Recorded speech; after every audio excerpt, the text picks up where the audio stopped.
12 मार्च 1993 को मुंबई में एक के बाद एक 12 सीरियल बॉम्ब ब्लास्ट होते हैं, जिनमें करीब 257 से ज्यादा लोग मारे जाते हैं और 700 से ज्यादा लोग जख्मी होते हैं। इन हमलों को भारत के बाहर बैठकर दाऊद इब्राहिम और उसकी डी कंपनी ने करवाया था। हमले के तुरंत बाद उस टाइम के महाराष्ट्र के सीएम का एक स्टेटमेंट आता है कि 12 नहीं 13 जगहों पर ब्लास्ट हुए हैं। कुछ साल बाद यही नेता अपनी लिखी एक किताब में खुलासा करते हैं कि उन्होंने जानबूझकर ये झूठ बोला था ताकि ये लगे कि इन धमाकों में सिर्फ हिंदुओं को टारगेट नहीं किया गया। राके फॉर्मर ऑफिसर एनके सूद ने अपने दिए एक इंटरव्यू में कहा था कि उस वक्त के सीएम ने झूठ इसीलिए बोला था क्योंकि वह दाऊद का काफी करीबी था। इस सीएम ने अपनी जो पार्टी बना रखी थी उसके बहुत सारे नेता दाऊद के गुंडों के साथ जुड़े हुए थे और इन लोगों की सह पर ही दाऊद अपने काले कारनामों को अंजाम देता था। ऐसा उन्होंने अपने एक इंटरव्यू में कहा था।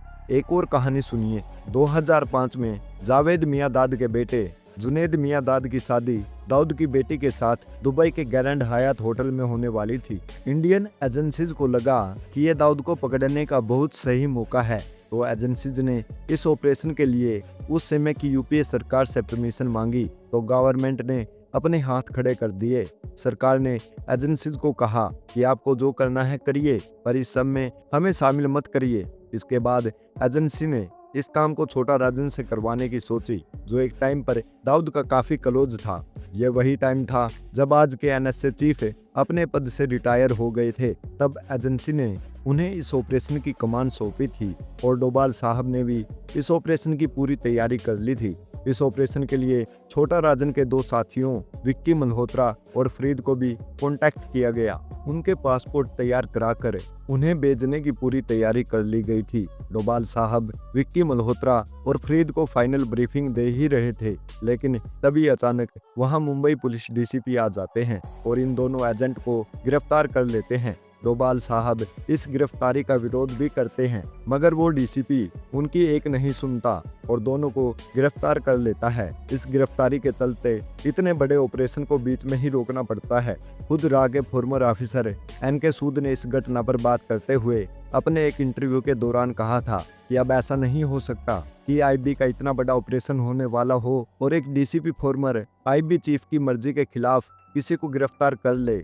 इसका मतलब क्लियर था कि उस डीसीपी पर उस वक्त के महाराष्ट्र के बड़े बड़े मंत्रियों का प्रेशर था। उन मंत्रियों के पास दाऊद के खिलाफ होने वाले इस ऑपरेशन की जानकारी पहुंच गई थी और इससे पहले कि आईबी कुछ कर पाती, उन्होंने इस सारे मिशन को डिस्टर्ब करवा दिया था।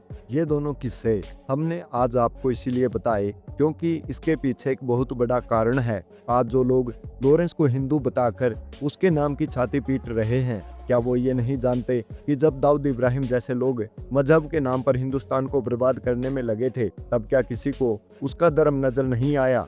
अभी तो आपने सिर्फ 2 ही किस्से सुने हैं, मगर ऐसे 2 नहीं पूरे 200 किस्से होंगे जो आपका सिर शर्म से नीचा कर देंगे। दाऊद ही नहीं, अतीक अहमद से लेकर मुख्तियार अंसारी, शहाबुद्दीन तक दर्जनों माफिया डॉन हैं जिनके किसी भी काले कारनामे पर इस दोगली जमात की कभी जुबान नहीं खुली होगी। तो दोस्तों, जो लोग आज ये बोल रहे हैं कि लॉरेंस बिश्नोई को कुछ लोग इसीलिए सपोर्ट करते हैं क्योंकि वो एक हिंदू है, तो यही सपोर्ट जब दाऊद इब्राहिम, मुख्तियार अंसारी जैसे लोगों को मिलती थी, तब क्यों नहीं बोला जाता था कि उन्हें सपोर्ट उनके खास मजहब के कारण मिली है? लॉरेंस को रो या सरकार सपोर्ट कर रही है या नहीं कर रही, ये सिर्फ अभी अंदाजा ही लगाया जा रहा है। लेकिन उस दाऊद को बचाने के लिए कैसे एक नेता आईबी तक के ऑपरेशन को रुकवा देता है, ये सबको मालूम है। वो भी उस दाऊद को बचाने के लिए जिसने 93 में भारत में बॉम्ब ब्लास्ट करवाए और फिर 2008 में पूरी मुंबई पर अटैक करवाए।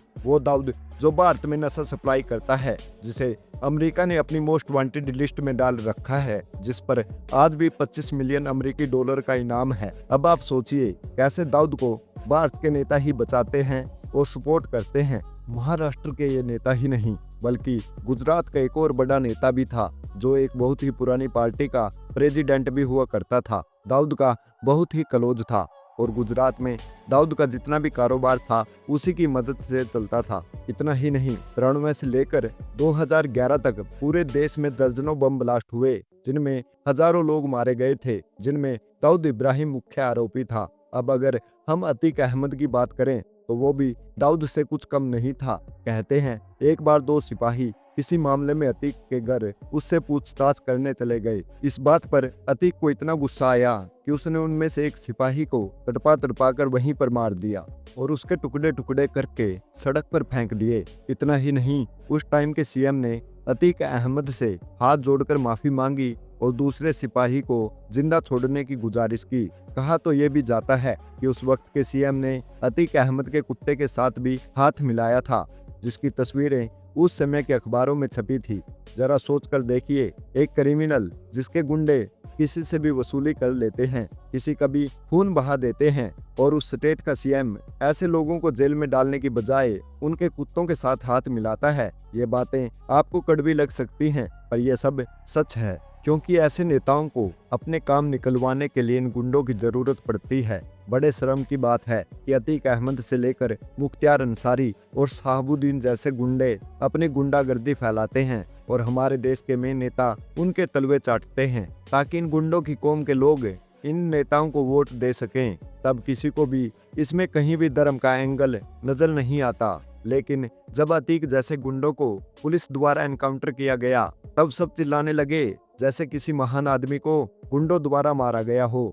आज अगर एक सीएम ये बोल रहा है कि मैं सारे गुंडों को मिट्टी में मिला दूंगा, तो इन लोगों के दिलों में दर्द हो रहा है। कहा जाता है कि मरे हुए लोगों की बुराई नहीं करनी चाहिए, लेकिन ये सच है कि अतीक का लोगों के दिलों में इतना डर था कि एक दो जज ने तो उसके केस को सुनने से भी मना कर दिया था। वैसे ही जैसे एक टाइम पर फिल्मी दुनिया में दाऊद का डर हुआ करता था, उससे पूछे बिना फिल्मों के हीरो तक को साइन नहीं किया जाता था। उस समय पर बड़े बड़े फिल्मी सितारे दाऊद के दर पर हाजिरी लगाते थे। जो दाऊद की बात नहीं सुनता था, उसका अंजाम गुलशन कुमार जी जैसा होता था। लेकिन ये लोग उसके खिलाफ कभी कुछ नहीं बोलेंगे। हमारी लॉरेंस या किसी और गैंगस्टर के साथ कोई हमदर्दी नहीं है, लेकिन जो लोग गैंगस्टर की बुराई करने से पहले ये देखते हैं कि उसका रिलीजन क्या है, उनको शर्म आनी चाहिए। आज इस वीडियो को बनाने का यही कारण है कि जो लोग ये बोल रहे हैं कि लॉरेंस बिश्नोई के अपराधी होने को इसीलिए सेलिब्रेट किया जा रहा है क्योंकि वह एक हिंदू है, तो उनको याद दिलाया जा सके कि बीते समय में क्या कुछ हो चुका है। लॉरेंस बिश्नोई कानून की नज़र में एक अपराधी है, मगर जो लोग उसे पसंद करते हैं उनके पास अपना एक लॉजिक है, लेकिन लोगों को उसके पसंद आने का कारण उसका हिंदू धर्म बता दिया जाता है। यह सरासर गलत है। आज की इस वीडियो में बस इतना ही। इस पूरे मामले को लेकर आपकी अपनी क्या राय है, नीचे कमेंट बॉक्स में हमें जरूर बताइएगा।